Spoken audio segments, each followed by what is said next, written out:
So let's move on.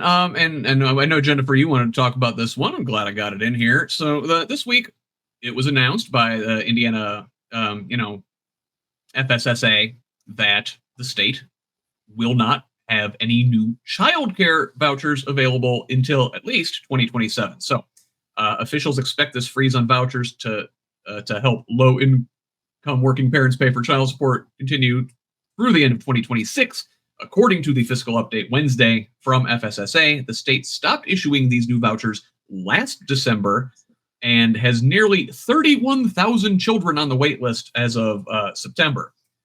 The Child Care and Development Fund, or CCDF, vouchers are largely paid for by the federal government. They help cover the cost of daycare, preschool, and before and after school care for eligible families.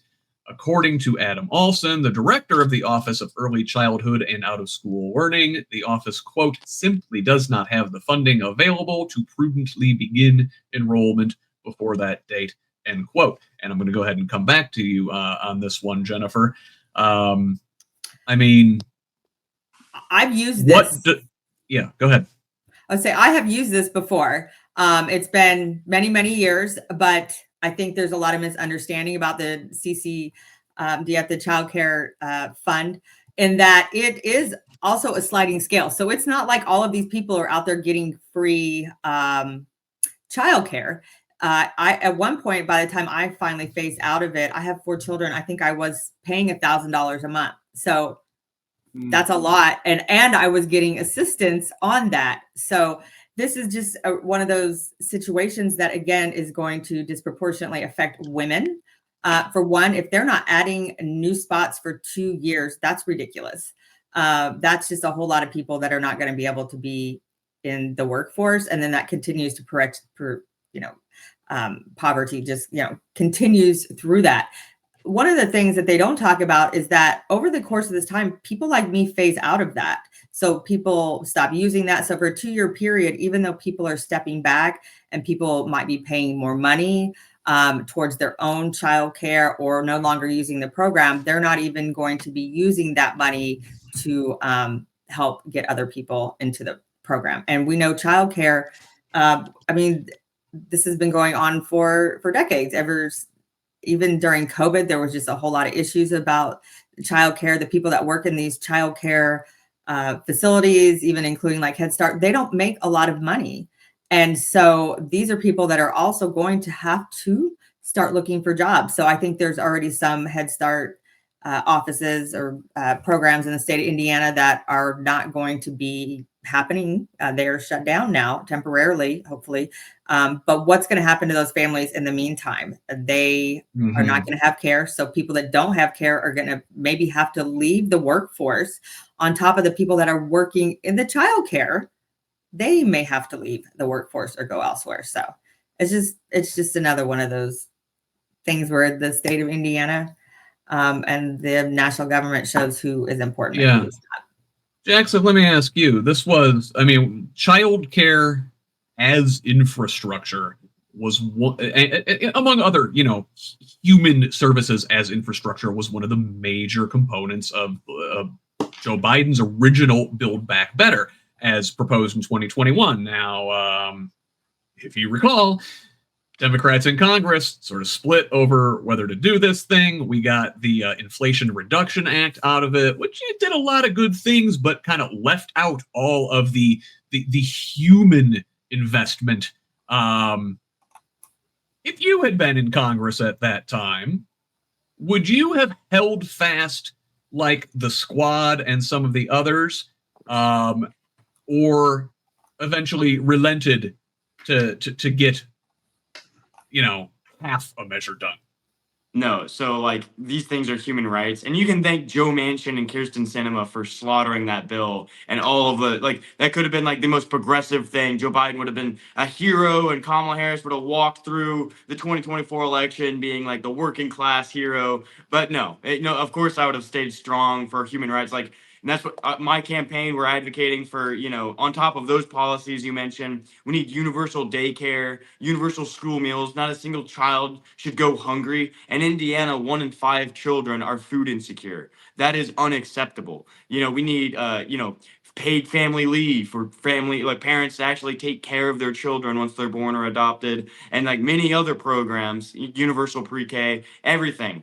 We need to do these programs and build a system that actually takes care and invest into our future. I think parents and children have that right. Parents have a right to raise their children without a fear of how they're going to pay to feed their kids and be able to like work after, like once they're like growing up a little bit, go able to get back in the workplace, if they choose to do that, and not worry like, oh, is this caretaker like underfunded? Is the facility underfunded? Do we have, are they even affordable? It should be free at the point of service, as taxpayer money goes. And we need to take care of our people.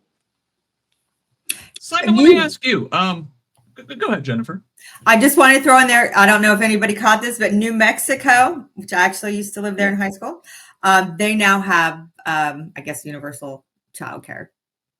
And New Mexico, so I think that's important to know. If that state can do it, we can do it.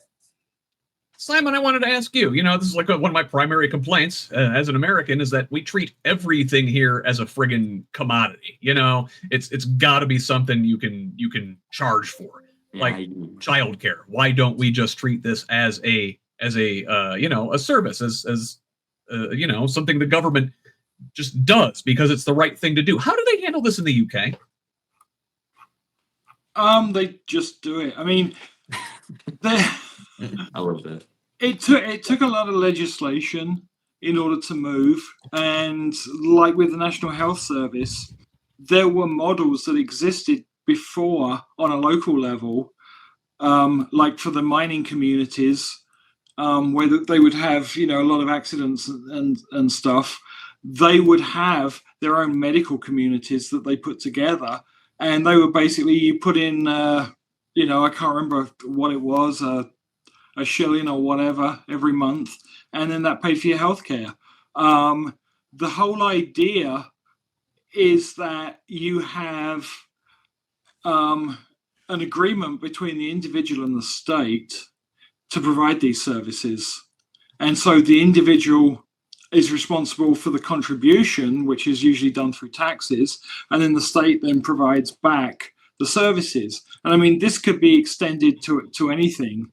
When you think about it, it's like, the whole Medicare for all thing is something that already exists for those that are 65 and up. It's, I'll just say, slightly broken, but it's pretty easy to fix. And then you take the fixed version and roll that out for everybody. Daycare is a service that is essential for the economy, because people can't work if they're stuck looking after their kids. So it's like things like that. You're building a better nation and a more productive nation by providing those services. I tell you, Simon, no, you really nailed it. We talked about it. Jackson brought it up in vis-a-vis these truck drivers. We're shooting ourselves in the foot economically by messing with our logistics system. We're shooting ourselves in the foot by not providing things like childcare and education and making investments that will pay off absolutely many, many, many times over in the long run. It literally is cutting off your nose to spite your face, and it is so frustrating the way we do things.